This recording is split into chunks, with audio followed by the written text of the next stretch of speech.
Stranger under the bed. I am 22 and this incident happened a year and a half ago. I had just moved into my first apartment and was in the process of moving. The door that led into my apartment locks itself automatically when closed. So, I was going to the entrance of the apartment complex to get my mail while talking on the phone with my boyfriend. I returned to my apartment and sat on the bed opening the mail while using the phone. I dropped the phone on the floor and it landed under the bed, so I had to lie on the floor and stretch for it. I saw something that caught my eye.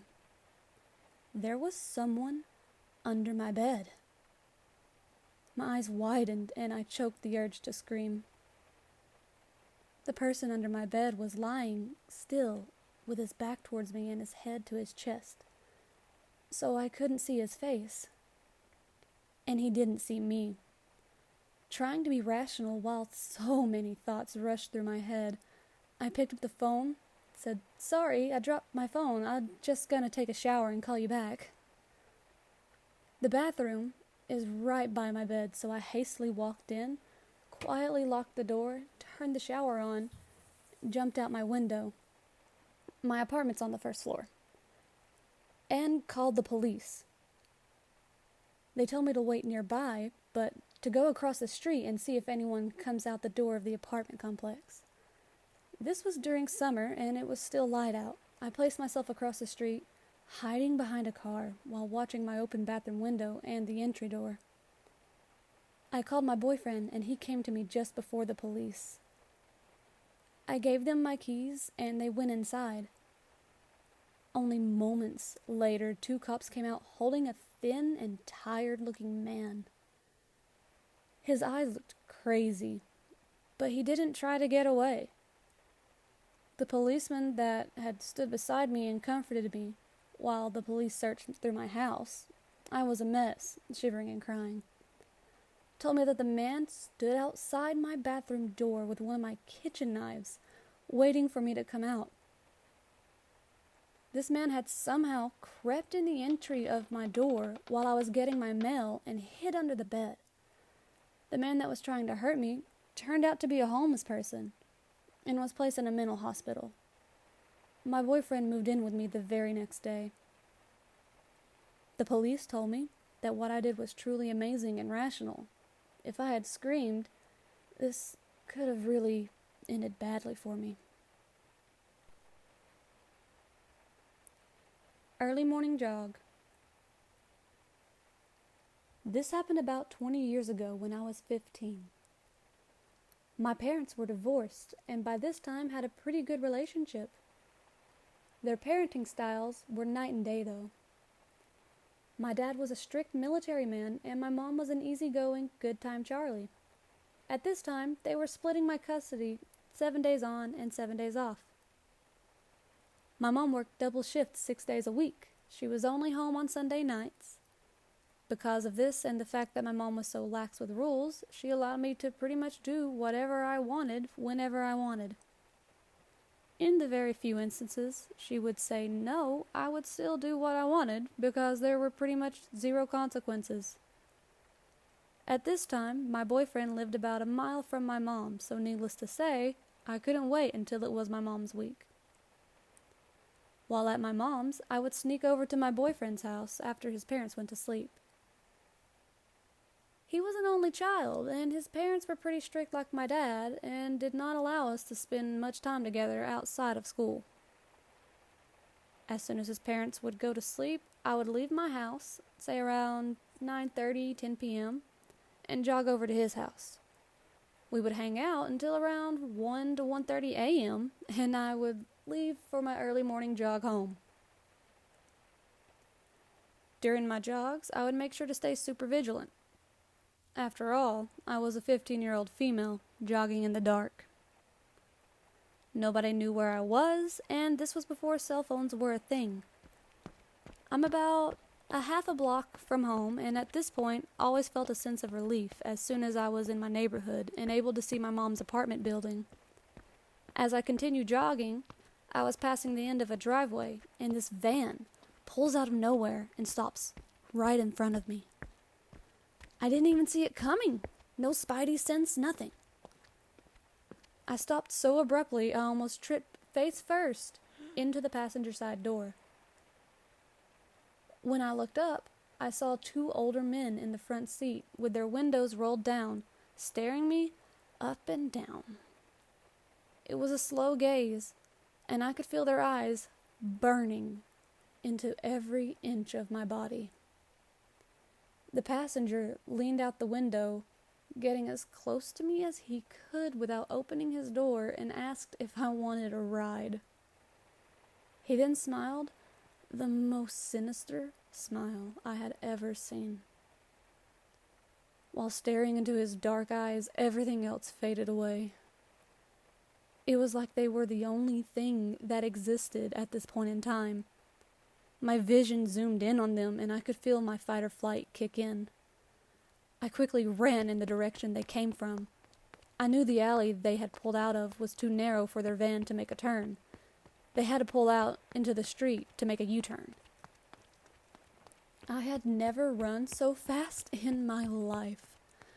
I knew I didn't have enough time to make it to my mom's building before they came back, so I ran to the closest building and hid behind the large trash can.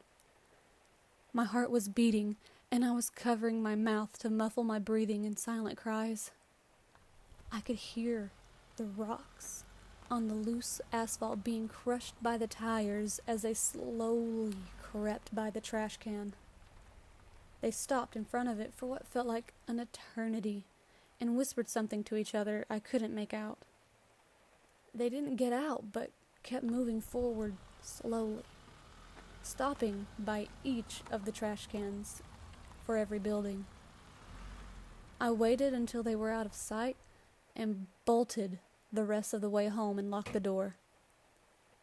That was the last time I ever jogged to my boyfriend's house. A home intruder came into my room one night. I'm a 27-year-old woman, and this happened to me 9 or 10 years ago when I was a senior in high school. We lived in a pretty large house, but my siblings were all away at college or boarding school, so it was only my parents and I in the house. I'm a crazy light sleeper, so when I woke up in the dark and saw my alarm clock flashing 3:11 a.m., I wasn't too surprised. However, I was wide awake, not just groggily stirring in my sleep. I lay there wondering what had woken me when I heard very soft footsteps on the stairs outside my bedroom. The door to my room was parallel to the left side of the bed, and I had happened to be laying with my back to the door.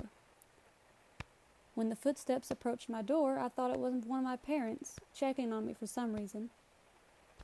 Then the doorknob was turned so slowly. Still, I thought they were just trying not to wake me. The door began to open again, slowly and carefully. It made a creaking noise, no matter how slowly it was opened, so the person finally just shoved it the rest of the way to silence the creak. Still, my naive brain thought it was one of my parents, until they clicked on a flashlight. I froze. Terror flooded me, and I remember that I instantly broke out in a sweat. They were behind me, and I was facing away, so they couldn't see my eyes wide open as they shone the beam straight on me. I always used to think that if something like that ever happened, I'd be such a badass, and I would whip out of bed and punch them, attack them, shout, scream, do something. But I could do nothing at all. All I could do was try to keep my breathing deep and even, despite the pounding of my heart, so that the intruder wouldn't know I was awake. After about 10 seconds, they finally moved the flashlight away. I prayed and begged and bartered with anything that would listen to me as the intruder walked around my room, looking at my things. I could vaguely see their shape, large and bulky. They were wearing what looked like 2 coats. They had a baseball cap on. They didn't shine the flashlight on me again, and after a few minutes, which felt like an eternity, they left my room. I could still hear them, though, walking around the rest of the second floor, through my siblings' empty bedrooms. I was still sweating, still frozen in terror, not knowing what to do. I wanted to grab my phone and call my dad sleeping downstairs. I wanted to call our landline so that the phone would ring and wake my parents up. I wanted to call the police. I wanted to get up and run from my room. I wanted to cry, but I couldn't do any of those things. I was afraid that they would hear me, and I didn't know if they had a weapon and would try to hurt me or my parents. I wouldn't wish such helpless terror on my worst enemy. I don't know how, but I must have passed out from the fear, or the adrenaline wore off and I fell asleep somehow, because the next thing I knew, it was 6 a.m. and I could hear my parents downstairs. I ran downstairs and, as calmly as I could, I asked them if one of them had been in my room last night. Their faces went blank and they said no, they hadn't. That was the last straw. I broke down in sobs and told them that someone was in my room last night. Even as I type this, my hands have begun to shake, and I've teared up. The police were called, and even though there was little they could do at that point. Apparently, when my parents woke up, all of the doors to the outside were standing wide open, and there was a duffel bag at the bottom of the stairs. All that was inside was a coil of nylon rope and an empty USB flash drive. I don't want to think about what it was for. The intruder hadn't taken anything, and we have no idea why they left in what appeared to be a hurry. It took me about a week to be able to sleep in my own room, a sanctuary which felt violated and frightening to me now. I carry pepper spray, sleep with a machete next to my bed, and double-check my locks every night. Hopefully, this will never happen again, but if it does, hopefully I won't freeze. It's been 10 years, and my most common nightmare is that someone is in my room, standing in the shadows, watching me. That's all the stories I have for this video. If you liked it, be sure to give them a thumbs up. If you want more, be sure to hit that subscribe button and ring the bell, and give me any kind of tips or pointers that you'd like in the comments. Any extra stories, places I can get them from, that'd be great. Thank you.